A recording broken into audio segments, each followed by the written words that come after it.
Noël ou pas? Oui, je sais que Jésus n'est pas vraiment né le 25 décembre.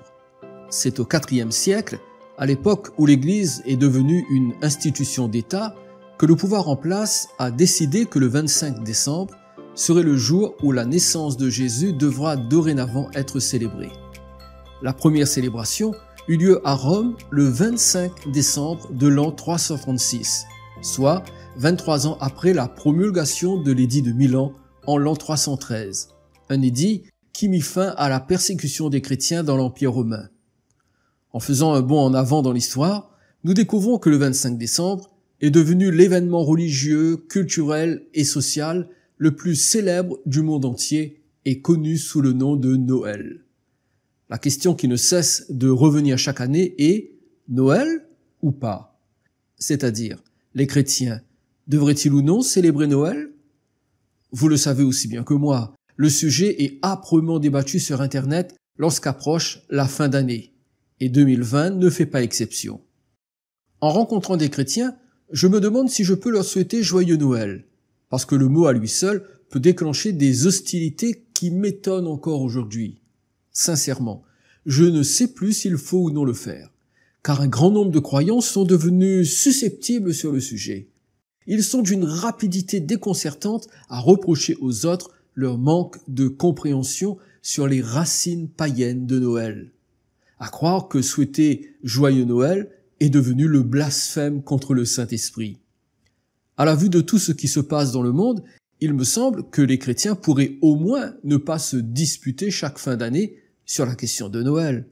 Franchement, il y a plus grave, vous ne trouvez pas? Savez-vous que les arguments chrétiens contre Noël sont presque aussi vieux que la fête de Noël elle-même? Dans l'Amérique coloniale du XVIIe siècle, par exemple, les puritains de la Nouvelle-Angleterre désapprouvaient la célébration de Noël. Elle a même été strictement interdite dans la ville de Boston de 1659 à 1681. Elle n'a été officiellement réintroduite qu'au milieu du XIXe siècle.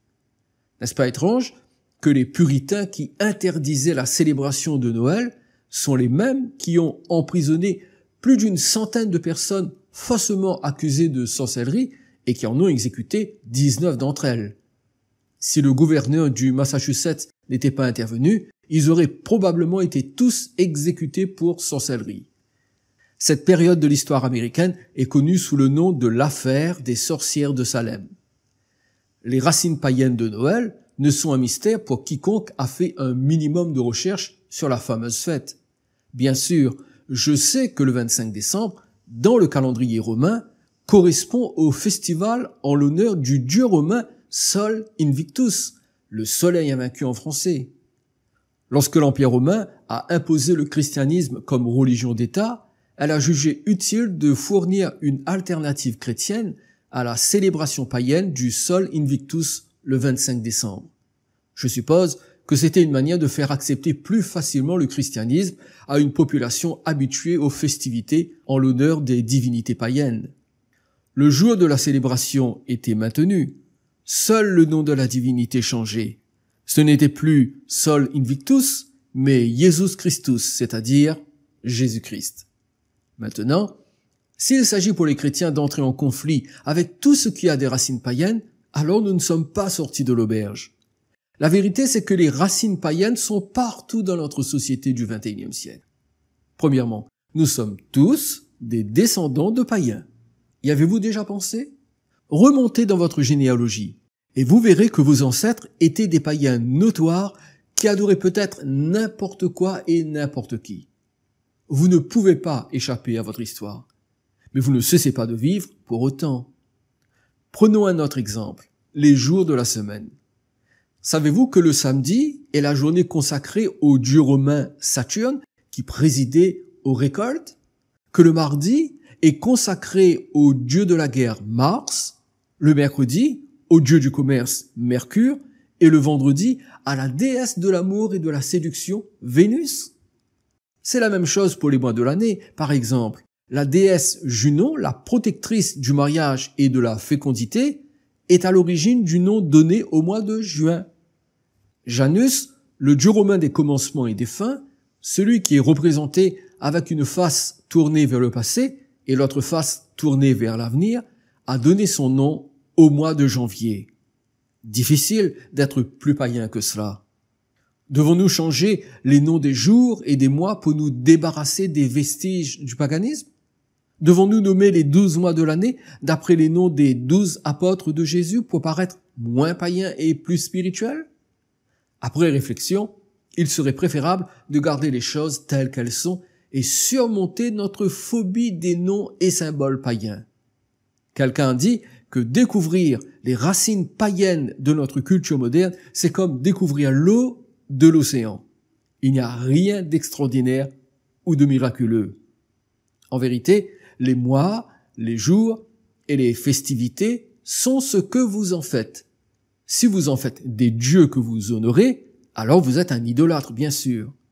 Mais si vous les laissez être des jours particuliers, mais des jours quand même, vous ne faites rien de mal.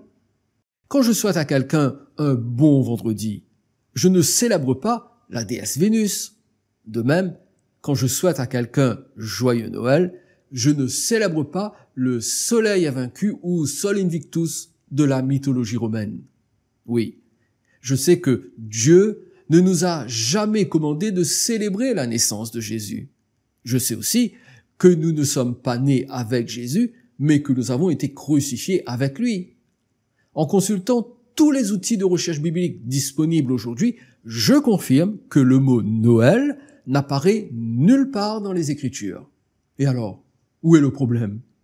Il y a beaucoup de choses que nous faisons et qui ne sont pas mentionnées dans la Bible, comme se brosser les dents, boire du café, regarder Netflix, envoyer nos enfants à l'école, prendre l'avion ou le bus et que sais-je encore. Mais nous les faisons quand bien même il n'existe aucun verset biblique nous ordonnant ou nous interdisant d'agir de cette façon. Dans l'Ancien Testament, Dieu a donné au peuple d'Israël de nombreuses fêtes à célébrer. Donc, ce n'est pas comme si Dieu était contre les gens qui passent du bon temps avec leurs proches pour les bonnes raisons. Je dis cela parce que certains croyants refusent toute invitation de la part des membres de leur famille le soir du réveillon, sous prétexte que Noël n'est pas une fête chrétienne. Dans le Nouveau Testament, les premiers chrétiens avaient même la liberté totale de célébrer ou non un jour qu'ils jugeaient spéciaux. Tel fait une distinction entre les jours, tel autre les estime tous égaux, que chacun ait en son esprit une pleine conviction, dit Paul dans l'Épître aux Romains au chapitre 14 et au verset 5. C'est ça la liberté. Agir selon la pleine conviction de son esprit, tant que cette conviction ne contredit pas la Bible, bien sûr. Le Seigneur n'a jamais commandé aux chrétiens une attitude particulière concernant ces détails.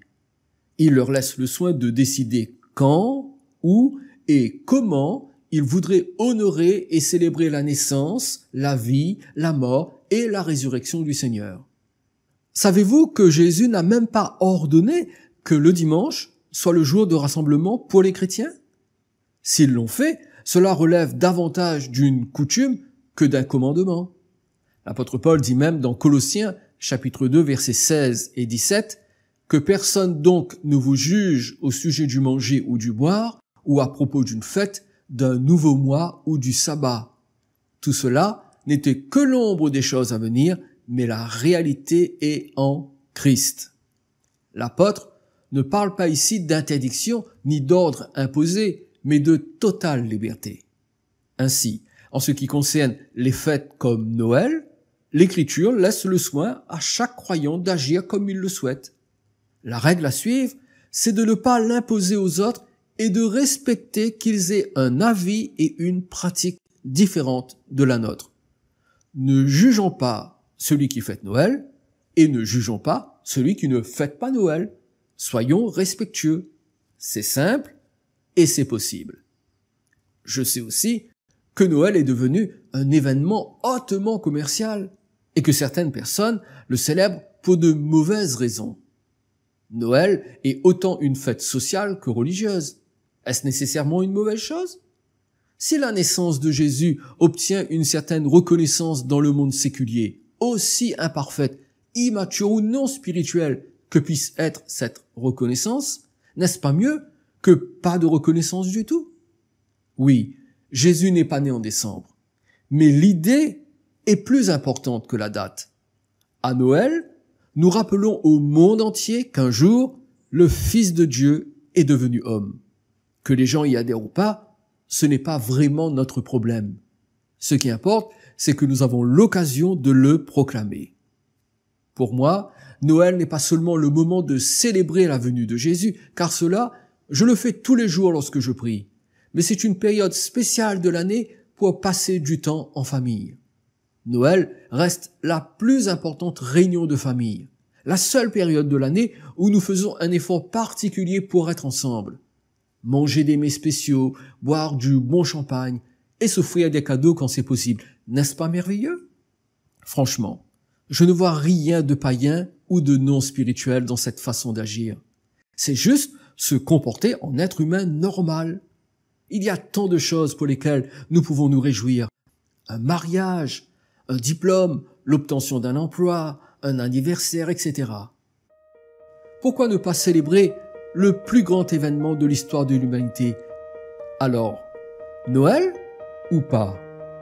Je ne sais pas ce que vous ferez le 24 et le 25 décembre. Peut-être ferez-vous de la résistance anti-Noël, ou peut-être profiterez-vous de cette occasion pour vous réjouir sainement avec vos proches en vous adaptant aux consignes sanitaires du moment. Je l'ignore. Mais je veux vous dire ceci. Que le Seigneur vous bénisse richement. Que sa grâce soit sur vous. Qu'il vous comble de sa paix et vous enveloppe de sa divine présence. Je vais oser le dire. Je vous souhaite un joyeux Noël.